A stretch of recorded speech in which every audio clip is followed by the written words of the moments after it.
Nós vamos abrir a palavra em Apocalipse, capítulo 13. Livro de Apocalipse, no capítulo 13, nós daremos continuação ao nosso estudo. Apocalipse 13. Quero lembrar que nós vamos retomar também o estudo na quinta-feira. Vamos fazer já nessa quinta. Capítulo 13, nos diz assim a palavra do Senhor. Vi emergir do mar uma besta que tinha 10 chifres e 7 cabeças, e sobre os chifres 10 diademas, e sobre as cabeças nomes de blasfêmia. A besta que vi era semelhante a leopardo, com pés como de urso e boca como de leão. E deu-lhe o dragão o seu poder, o seu trono e grande autoridade. Então viu uma de suas cabeças como golpeada de morte. Mas essa ferida mortal foi curada, e toda a terra se maravilhou, seguindo a besta. E adoraram o dragão, porque deu a sua autoridade à besta. Também adoraram a besta, dizendo: quem é semelhante à besta? Quem pode pelejar contra ela? Foi-lhe dado uma boca que proferia arrogâncias e blasfêmias, e autoridade para agir 42 meses. E abriu a boca em blasfêmia contra Deus, para lhe difamar o nome e difamar o tabernáculo, a saber, os que habitam no céu. Foi-lhe dado também que pelejasse contra os santos e os vencesse. Deu-se-lhe ainda autoridade sobre cada tribo, povo, língua e nação. E adorá-la-ão todos os que habitam sobre a terra, aqueles cujos nomes não foram escritos no livro da vida do Cordeiro, que foi morto desde a fundação do mundo. Se alguém tem ouvidos, ouça. Se alguém leva para o cativeiro vai. Se alguém matar a espada, é necessário que seja morto a espada. Aqui está a perseverança e a fidelidade dos santos. Vi ainda outra besta emergir da terra, possuía 2 chifres, parecendo cordeiro, falava como dragão. Exerce toda a autoridade da primeira besta na sua presença. Faz com que a terra e os seus habitantes adorem a primeira besta, cuja ferida mortal fora curada. Também opera grandes sinais, de maneira que até fogo do céu faz descer a terra diante dos homens.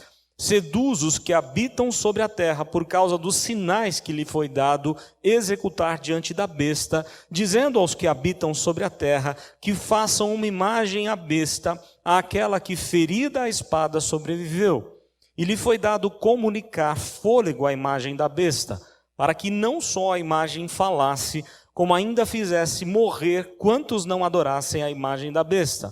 A todos os pequenos e os grandes, os ricos e os pobres, os livres e os escravos, faz que lhe seja dada certa marca sobre a mão direita ou sobre a fronte, para que ninguém possa comprar ou vender, senão aquele que tem a marca, o nome da besta ou o número do seu nome.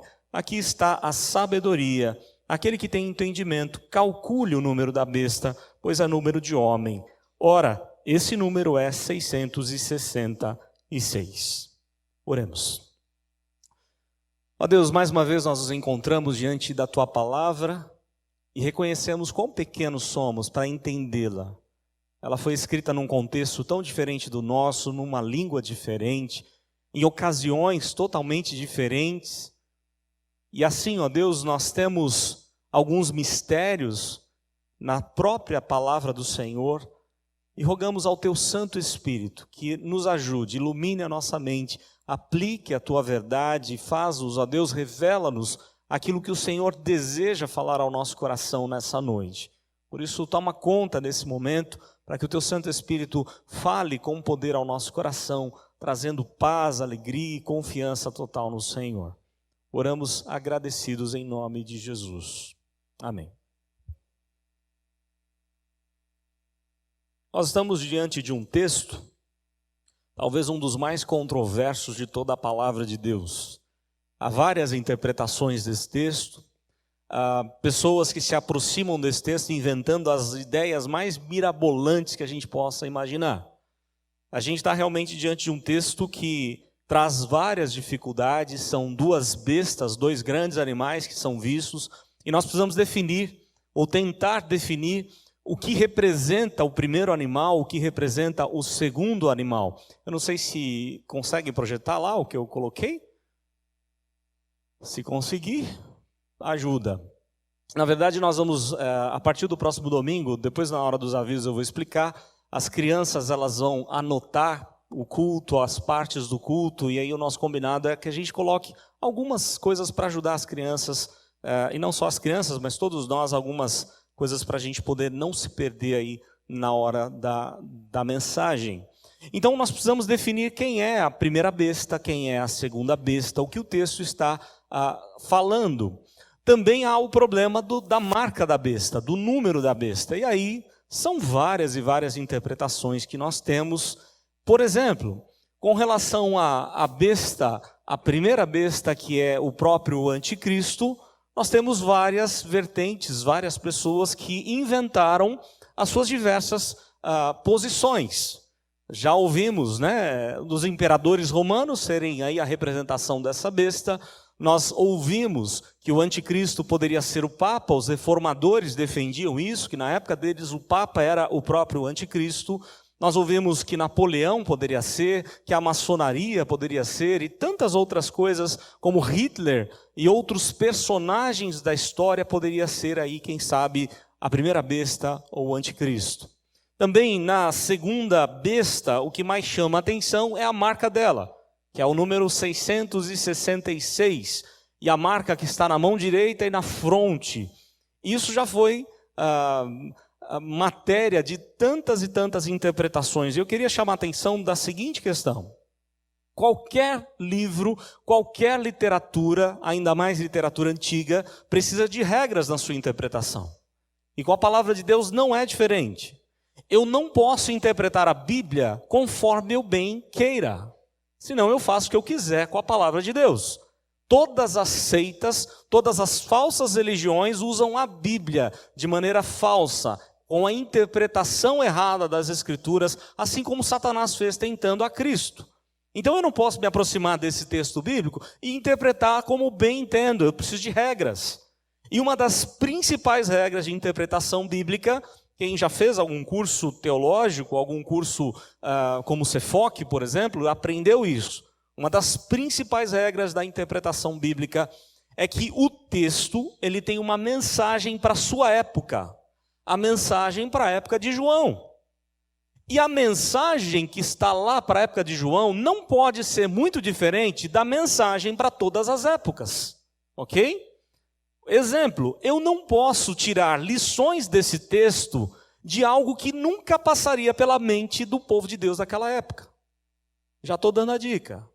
Você já deve ter cansado de ouvir que a marca da besta seria um chip colocado na mão ou na fronte. A pergunta é, chip, computador, alguma coisa do tipo, fazia sentido para João e para os discípulos daquela época? É claro que não.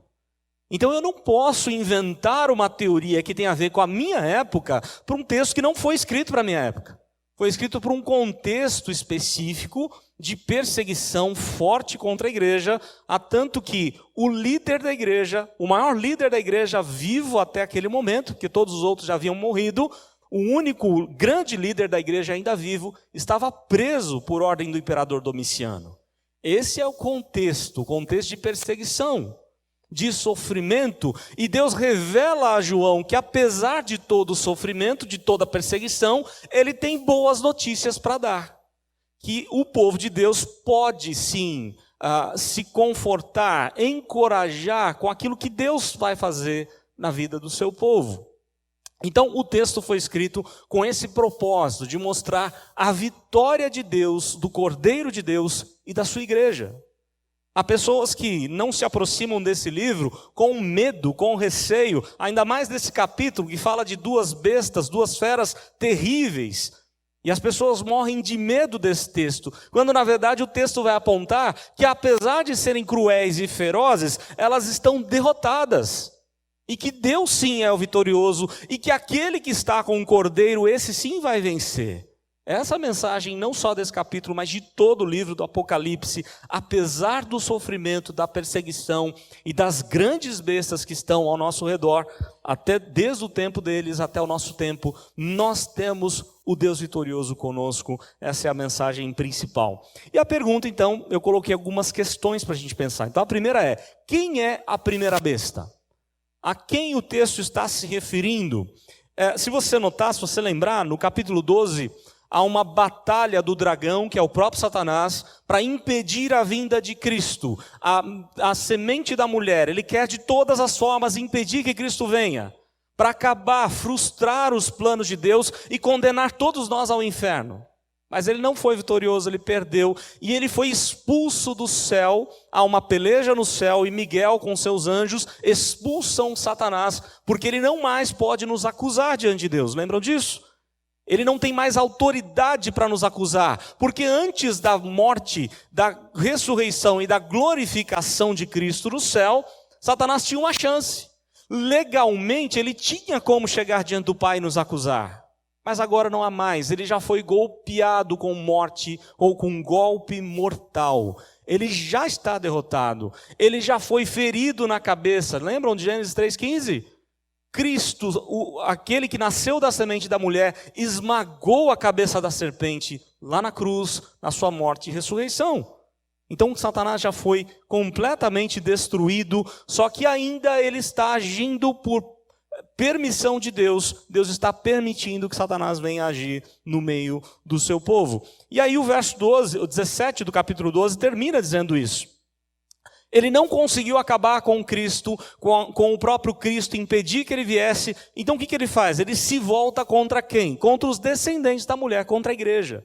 Ele se volta contra nós, ele se põe de pé. O texto termina do capítulo 2 dizendo que Satanás, o dragão, se pôs em pé sobre a areia do mar. E agora ele convoca duas bestas. Ele convoca dois grandes animais ferozes, conforme o texto descreve, claro, de maneira simbólica. Então, o que representa a primeira besta? O texto nos diz aí, dos versos 1 a 3, vi emergir do mar. Ela vem da onde? Vem do mar, porque mar é símbolo de tribulação. As ondas fortes do mar, as tempestades que vêm do mar, e todo o Império Romano que estava fundamentado ali no mar Mediterrâneo, que para eles, os romanos chamaram de mar Mediterrâneo, porque significa o centro da terra.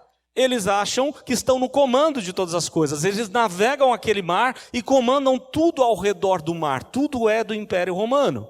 E aí ele diz que essa besta vem do mar. Uma besta que tinha o quê? 10 chifres. Chifre simboliza poder. Basta lembrar que lá na ponta do altar do tabernáculo, lá no altar do sacrifício, em cada ponta há um chifre, apontando para os 4 cantos do mundo, para simbolizar que o sacrifício oferecido naquele altar é poderoso para todo canto da terra, para impactar a vida de qualquer crente em qualquer lugar. Então, símbolo para o povo de Deus, o chifre para o povo de Deus simboliza poder. Essa besta tem muito poder, porque ela tem 10 chifres, o texto nos diz. Ela tem 7 cabeças, ela é muito inteligente. É usado aqui um número para Deus, usado para essa besta. Ela é muito inteligente, ela é cheia de artimanhas. Ela tem 7 cabeças. E sobre os seus chifres, 10 coroas sobre os chifres, sobre as cabeças, nomes de blasfêmia. Quando a gente olha para esse quadro, é claro que para João, para o momento que João está vivendo, a referência é clara do Império Romano. Mas vai além do Império Romano, porque a descrição que vem a seguir, olha só o verso 2, a besta que vi era semelhante a quem?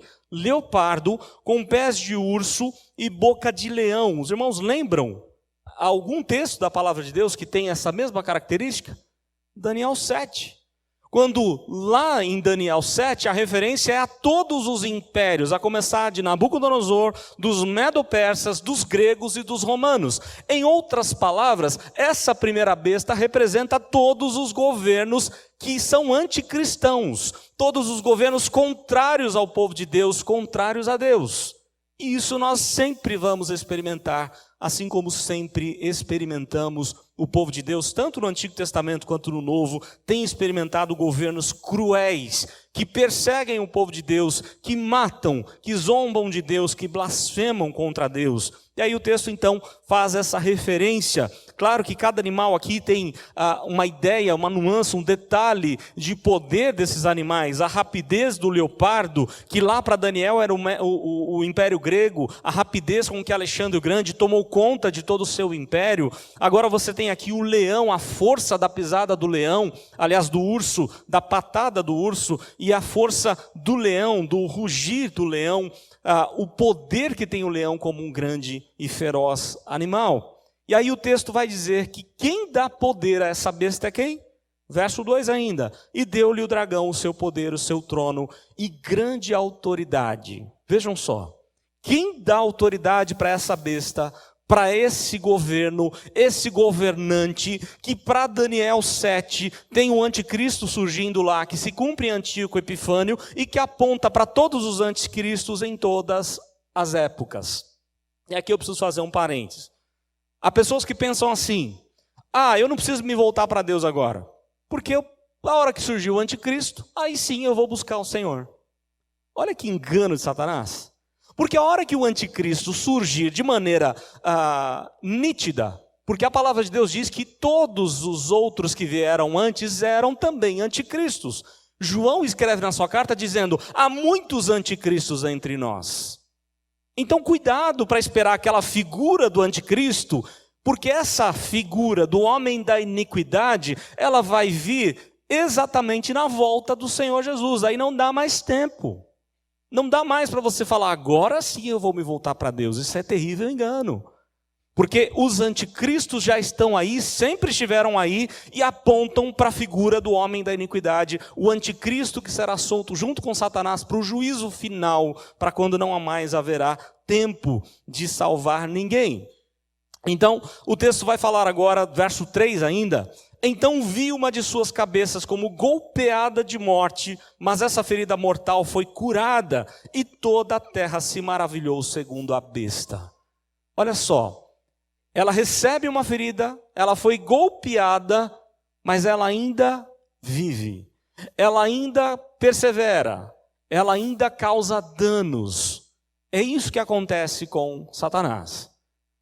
Eu não sei se você já pescou, eu nunca pesquei, mas já andei com um pescador. E eu lembro uma vez que eu estava lá num sítio com o pastor Evandro, lá no sítio dos nossos irmãos lá em São Miguel, irmãos da igreja de São Miguel, e o irmão Ferreira, ele pescou peixes, e na hora ele matou o peixe ali para a gente. É interessante, ele arrancou a cabeça do peixe, e o peixe demorou para morrer. Aí você fala: como assim? O peixe já estava morto, não estava nada. Ele ainda se rebatia, se debatia totalmente. É o que está acontecendo com Satanás. Ele já foi golpeado com uma ferida mortal, mas ele não se dá por vencido e ele quer causar danos enquanto ainda não chegou o dia final. É a impressão de que ele ressuscitou, assim como Cristo ressuscitou. Só que essa ressurreição dele é mentirosa, enganosa. Ele não ressuscitou. Essa besta, ela já foi golpeada, mas ainda ela se debate e ela demonstra um pouco uma aparência de vida. Aí então, qual que é a definição dessa primeira besta? Para João era sim o Império Romano, com toda certeza o Império Romano, porque havia uma lenda entre eles de que Nero, o imperador Nero, que morreu no ano 68, teria voltado na pessoa de Domiciano. Na verdade não eram a mesma pessoa, não era Nero, era outra pessoa, mas havia uma tradição entre eles de que Nero voltaria, e Domiciano tinha o mesmo jeitão de Nero para perseguir e matar a igreja. Então a besta, para o povo de Deus daquele momento, é o Império Romano, mas que representa todos os governos sem Deus. Por isso, maldito aquele que confiar nos governantes. Porque a maioria dos governos não está nem aí para o povo. A maioria dos governos persegue a igreja, não está preocupado com o bem-estar da igreja, são instrumentos nas mãos de Satanás para perseguir a igreja e para acabar com o evangelho. Então, cuidado, né? Você que gosta de partido tal, partido esse, da esquerda, da direita, do meio, cuidado confiar no homem. Porque os governos são instrumentos de Satanás para perseguir e trazer problemas para nós. Então o texto vai se referir aí a todos os governos fora do padrão de Deus, todos os governos perseguidores da igreja. E aí uma outra pergunta que a gente pode fazer ao texto, a partir do verso 4, ou no verso 4, qual que é a motivação dessa besta? Olha lá, adoraram o dragão porque deu a sua autoridade à besta. Também adoraram a besta dizendo, quem é semelhante à besta? Quem pode pelejar contra ela? Olha a intenção dessa besta. Ela aponta para quem? Para o dragão, para Satanás. Ela quer adoração a Satanás e a si mesma, porque ela se coloca no lugar de quem? De Cristo, é o anticristo, que quer tomar o lugar de Cristo. As expressões aqui, quem é semelhante a ela, aparece no Apocalipse para quem? Para Cristo. Não há semelhante a Cristo, Ele é o Senhor dos senhores e Rei dos reis, mas ela quer tomar os títulos de Cristo. Assim é com Satanás, assim é com o anticristo, todos querendo tomar o lugar do Senhor Jesus. A motivação, você vê nessas bestas a figura da Trindade, o dragão Satanás representando o Pai, a primeira besta representando o Filho Cristo, tentando tomar o lugar de Cristo, e a segunda besta, o papel do Espírito Santo, a trindade demoníaca, lutando contra a trindade divina, ou tentando, achando que pode alguma coisa contra a trindade divina. E aí, a partir do verso 5, nós temos outra questão para responder. Como é que essa besta age?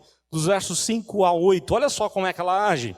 Foi-lhe dado uma boca que proferia arrogâncias e blasfêmia e autoridade para agir 42 meses. Lembram, 42 meses, 1260 dias, 3 anos e meio, é o período que Deus permite à igreja passar por tribulação antes da volta de Jesus. Não são dias literais, não são 42 meses literais, mas todos eles representam a metade de 7. Em outras palavras, vai ser simbolicamente transferido para o número 7, 3 anos e meio, 1260 dias, ou 42 meses, Deus parte a tribulação do seu povo ao meio, apesar de muito sofrimento que a igreja vai sofrer até a volta de Jesus.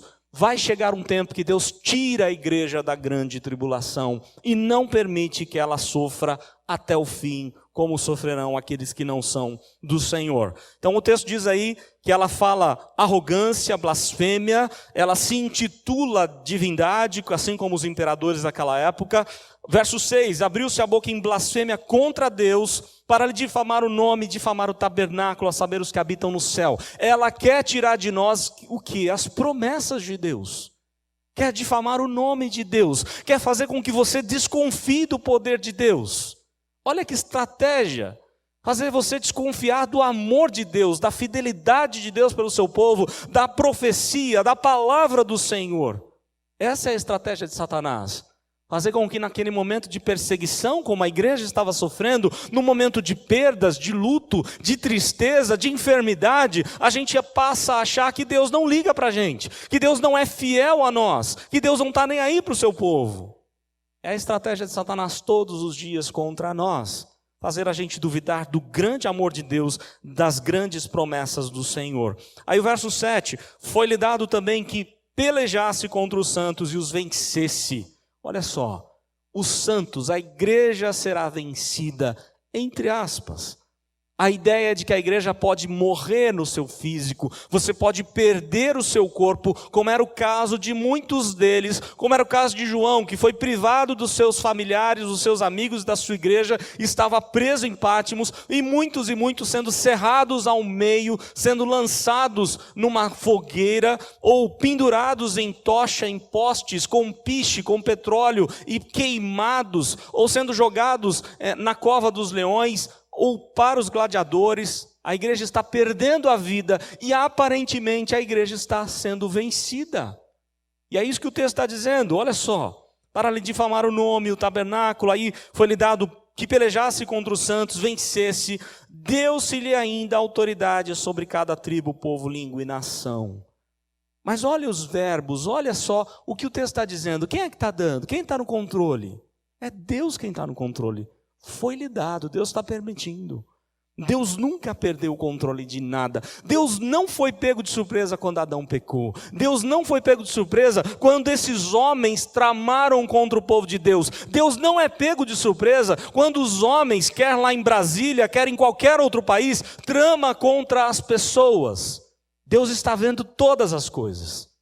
E nós temos que confiar nisso. Confiar que Deus é Senhor absoluto e que Ele permite que os problemas aconteçam, mas Ele está no controle de todas as coisas. E aí o texto do verso 8 ainda fala das estratégias dessa besta. Adorá-la-ão todos os que habitam sobre a terra. Todas as pessoas da terra, não. Os que habitam sobre a terra. E se você vai lembrar, eu já disse que essa expressão é uma referência ao incrédulo. Porque olha o que o texto diz. Adorá-la-ão, verso 8, todos os que habitam sobre a terra, aqueles cujos nomes não foram escritos no livro da vida do Cordeiro. Quem não tem o nome no livro escrito, o livro do Cordeiro, quem não é de Jesus, esse vai adorar essa besta. Aliás, já está adorando. Mas quem é de Jesus não adora essa besta. Quem é de Jesus não confia nessa besta. Quem é de Jesus confia somente no Senhor. Daí, a gente tem... depois de como ela age, tem um alívio que o texto nos dá, o encorajamento. Olha só os versos 9 e 10. Se alguém tem ouvidos, ouça. Em outras palavras, preste atenção. João está dizendo, a besta é terrível, mas preste atenção. Se alguém leva para o cativeiro vai. Se alguém matar a espada, é necessário que seja morto a espada. Aqui está a perseverança e a fidelidade dos santos. Ele faz uma citação de Jeremias, ele faz uma citação de Ezequiel 6, quando vai mostrar que era necessário tanto o cativeiro quanto a espada, naquele período de Jeremias e Ezequiel, por pecados que o povo de Deus havia cometido. O povo de Deus foi para o cativeiro porque pecou. Agora não é um contexto de pecado, mas de purificação. Deus permite o sofrimento para purificar a sua igreja, para separar um povo fiel ao Senhor. E isso historicamente tem acontecido em diversos períodos, principalmente no período do apóstolo João. Então essa é as estratégias da primeira besta. Aí na segunda besta, nós vamos seguir na mesma linha. Quem é a segunda besta? Vamos lá, seguindo aí no verso 11. Lá na projeção, vamos lá, verso 11. Quem é então a segunda besta? Vi ainda outra besta que não vem mais do mar. Ela vem da onde? Ela vem da terra. Ela possui 2 chifres, ela tem poder. Não tanto quanto o outro poder, quanto a outra besta poderosa, né? Tem vários chifres, mas ela também tem muito poder. Mas tem 2. Olha só, ela tem 2. Lembrando que 2 no livro do Apocalipse é importante. Nós já vimos as 2 testemunhas que representam uma igreja. E essa besta tem 2 chifres, tem 2 poderes. Olha só, o texto vai falar agora sobre ela, que parece cordeiro. Ela parece boazinha, mas na verdade ela é o quê? Ela fala como dragão. Na hora que ela abre a boca, ela é o próprio Satanás agindo, usando o cordeiro, o lobo em pele de cordeiro. E aqui a representação é clara das falsas religiões, das falsas profecias, das falsas igrejas, até muitos movimentos se dizendo evangélicos que infelizmente têm sido instrumentos de Satanás, que têm falado não em nome de Deus, pregado um evangelho que não vem do evangelho puro da palavra de Deus, mas um evangelho falso, mentiroso, aquele evangelho que diz assim, olha, só você entregar o seu dinheiro aqui, só você entregar a sua vida para Jesus e o seu dinheiro, que os seus problemas vão se acabar. Esse é um evangelho falso, é o evangelho da segunda besta. As filosofias que nós temos por aí, as grandes escolas do pensamento, quer do campo filosófico, quer do campo da medicina, da ciência e até mesmo da pedagogia, todos esses representam o quê? Essa besta. Por isso que é importante, quando você colocar o seu filho na escola, procurar saber qual a filosofia que está por trás, que vão ensinar para o seu filho. Por isso é que os nossos jovens, ao chegar na faculdade, eles se deparam com teorias das mais diversas, e muitos deles se tornam o quê? Ateus, descrentes totalmente de Deus, porque dão ouvidos à segunda besta. E nós temos que preparar as nossas crianças, os nossos adolescentes e jovens, para ter a mente ligada e perceber as estratégias de Satanás por trás das filosofias, das falsas religiões, dos falsos pensamentos que estão nessa segunda besta. O texto vai dizer mais. Agora, no verso 12, qual a motivação da segunda besta? Lembram que a primeira aponta para Satanás, a segunda aponta para quem? Olha, ela tem toda a autoridade como da primeira, ela recebe a mesma autoridade do próprio Satanás, para quê? E faz com que a terra e seus habitantes adorem a primeira besta, cuja ferida mortal, cuja ferida mortal fora curada. O papel da segunda besta é apontar para a primeira, é para dar crédito à primeira besta. É o papel de quem na Trindade Santa? Do Espírito Santo. É o Espírito Santo que aponta para o Filho, que faz a obra do Filho ser realidade na nossa vida. Olha só, a trindade satânica tentando tomar lugar da trindade divina, do Pai, do Filho e do Espírito Santo. Satanás com a primeira e a segunda besta, tentando de todas as formas tirar o lugar de Deus. E aí o texto vai dizer, depois da motivação, como ela age, a partir do verso 13. Ela opera grandes sinais, olha só. Opera grandes sinais de maneira que até fogo do céu faz descer a terra diante dos homens. Grandes sinais. Que personagem você lembra da Bíblia quando se fala em grandes sinais? Vamos aí. Quem quer falar? Grandes sinais na Bíblia. Antigo Testamento. Moisés. Olha só. Ela faz grandes sinais. Assim como fez quem? Moisés. Ela faz fogo cair do céu, assim como nós acabamos de ouvir no cântico entoado pelo Paulo e tocado pelo Mauro. Quem? A representação de quem? De Elias, que para Jesus, qual que é a ideia de Cristo? Quando ele fala de Moisés e de Elias, é uma representação de quê? De todo o Velho Testamento, dos profetas e da lei. Lei representando Moisés e os profetas na pessoa de Elias. Ela faz sinais e maravilhas, ela opera milagres. Para quê? Verso 14. Para seduzir os homens, olha só, seduzir os que habitam sobre a terra, os incrédulos, por causa dos sinais que lhe foi dado executar diante da besta, dizendo, olha só, ela faz sinais diante de quem? Diante da besta, da primeira besta. Quando um profeta profetizava, ele estava profetizando em nome de quem? Do Senhor dos Exércitos. Assim diz o Senhor dos Exércitos. E Elias e tantos outros profetizavam diante do Pai, diante do Cristo, diante do Espírito Santo. Essa besta então, ela fala em nome da besta, ela faz sinais diante da besta, dizendo aos que habitam sobre a terra, verso 14 ainda, uma imagem,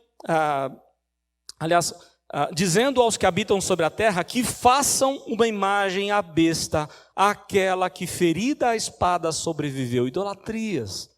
Façam uma imagem. Quando você vai estudar a história daquele momento, grandes imagens dos imperadores eram construídas. Em Éfeso, por exemplo, a maior das imagens, e era obrigatório cultuar as imagens se você quisesse comer na cidade. Se você não cultuar a imagem, você não tem direito a trabalho, você perde a sua propriedade, perde o seu trabalho, e você não pode fazer nada se não cultuar a imagem. Esse é o contexto que a igreja está vivendo, tendo que conviver com toda essa idolatria. Verso 15, ele foi dada, de novo, foi permitido por Deus, foi dado comunicar fôlego à imagem da besta, para que não só a imagem falasse, como ainda fizesse morrer quantos não adorassem a imagem da besta. A ordem do imperador é, quem não adorar a imagem da besta, esse vai perder a vida. Você lembra de algum texto assim? Você lembra de algum texto, como Daniel e seus amigos, aliás, os amigos de Daniel? Quem não se curvar diante da estátua de Nabucodonosor, será lançado na fornalha de fogo ardente. E aí aqueles homens ousados e cheios do Espírito Santo, eles falam o quê? Nós não devemos te responder sobre isso, ó rei Nabucodonosor. Se Deus quiser, Ele vai nos livrar. Se Ele não quiser, mesmo assim nós não nos curvaremos diante da imagem de Nabucodonosor. O contexto é muito semelhante. Quantas vezes nós nos curvamos diante das imagens que vemos por aí? Diante das idolatrias que o mundo oferece, diante de um contexto tão sedutor, que aquele povo vivia e que nós vivemos de maneira semelhante. Quantos jovens são seduzidos pela vida sexual fora do casamento? Pela bebedeira, qual o problema de beber? Pelas drogas. por flertar com religiões e com o ateísmo, como que dizendo, será mesmo que Deus existe? São quantas seduções que Satanás coloca no nosso coração e diante de nós. Será que estamos nos curvando diante da besta? Quantas pedagogias, há crentes que defendem os pedagogos por aí, mas não defendem a Bíblia. Há crentes que defendem posições da ciência, ou da possível ciência como a evolução, como sendo verdade, e abandonando a Bíblia. Há aqueles que defendem as filosofias, muito mais do que a Bíblia. Há muitos se curvando diante da besta por aí. E aí o verso 16, a todos os pequenos, os grandes, ricos, pobres, os livres, escravos, faz que lhes seja dada certa marca sobre a mão direita e sobre a fronte. Interessante, o povo de Deus não tem uma marca, tem um selo. É muito mais do que uma marca. Marca é para marcar propriedade. As propriedades, um boi, por exemplo, era marcado para dizer é propriedade de fulano de tal, da fazenda tal. Os incrédulos recebem marca de quem? De Satanás. Eles pertencem a Satanás. Eles foram comprados pelo pecado que eles cometeram. Eles são por direito de Satanás. Satanás, claro, como um reino que nada é dele, mas ele é o parasita, ele é o reino parasita. Ele quer tudo aquilo que é do Senhor. E todo aquele que não tem Cristo é de Satanás. É inimigo de Deus, Paulo nos diz isso lá em Romanos. E olha só, o crente recebe um selo, porque selo representa propriedade, mas também proteção inviolável. Ninguém toca na salvação do crente. Pode tirar sua vida, mas não vai tirar a vida eterna dele. O crente recebe uma marca e um selo, mas os incrédulos somente recebem marca. E aí eles dizem, recebem a mão direita ou a fronte, indicando atitudes. A mão indica atitude, fronte, pensamento. Todas as pessoas que não têm Cristo agem de acordo com Satanás e pensam conforme Satanás. Mas o crente é diferente, ele age e pensa de acordo com a palavra de Deus. Deuteronômio 6, colocar nas mãos, na fronte, nos umbrais da porta, a palavra de Deus. É essa a ideia. O crente, ele é marcado, ele tem um selo que a própria Escritura traz na sua vida. Ele é marcado pelas coisas de Deus. Mas aqueles que são de Satanás, tudo que fazem e pensam é de acordo com o diabo. Para quê? E aí o verso 17, para que ninguém possa comprar ou vender, senão aquele que tem a marca, o nome da besta ou o número do seu nome. E aí, o último verso, vamos colocar lá, encorajamento. Olha só, igualzinho do jeito que está na primeira besta. Quem é a primeira besta, agora quem é a segunda besta? Qual a motivação, como ela age e encorajamento. Aí você vai falar, mas como assim? Encorajamento no verso 18? Qual é o encorajamento do verso 18? O verso 18 encoraja a igreja. Aqui está a sabedoria. Lembra quando ele fala assim, preste atenção, se alguém tem ouvidos, ouça. Essa é a perseverança dos santos. Agora ele vai terminar falando da besta, da segunda besta, com a mesma ênfase. Aqui está a sabedoria. Aquele que tem entendimento, calcule o número da besta, pois é número de homem. Ora, esse número é 666. Difícil saber que homem ele está se referindo. A maioria dos estudiosos vão defender que é Nero. Só que para você chegar no número de Nero, pelo nome, você tem que ir do latim para o grego, do grego para o hebraico. Não sei se era o posicionamento de João aqui. Pode ser que sim.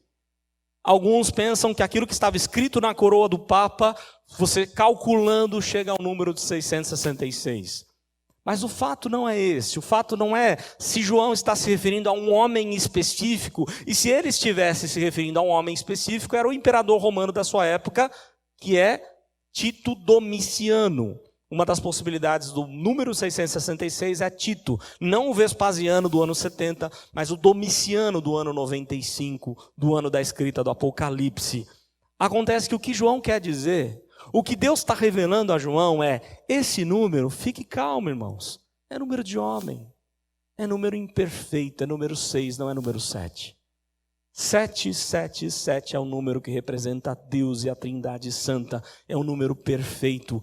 Para o judeu, o número 6 é número de imperfeição, é número de fracasso. O homem fracassou, foi criado no sexto dia, mas caiu. Então, o que o texto, em outras palavras, está dizendo? Apesar das duas bestas serem ferozes, sedutoras, perigosas, e a gente tem que tomar cuidado com elas, não se preocupem com elas, porque o número delas é fracasso, fracasso, fracasso. Deus é o Senhor de todas as coisas. Deus sim é o único Rei dos reis e Senhor dos senhores. E aí, para a gente terminar na aplicação, rapidamente aí, qual marca você tem? A de Satanás ou o selo de Deus? Aquilo que você faz, vamos seguir. Quais as suas atitudes e pensamentos? Será que elas estão representando quem? As pessoas, quando olham para aquilo que você faz e o jeito que você pensa, você está representando quem nesse mundo? As bestas? O anticristo? Ou você representa Deus? Apesar do sofrimento, persevere, confie. O golpe mortal já foi dado, é só uma questão de tempo. O povo de Deus é mais que vencedor em Cristo. Cristo já deu o golpe mortal, ele venceu. Que Deus assim nos ajude a confiar no Senhor e a não se preocupar com as ações de Satanás, mas sejamos vigilantes.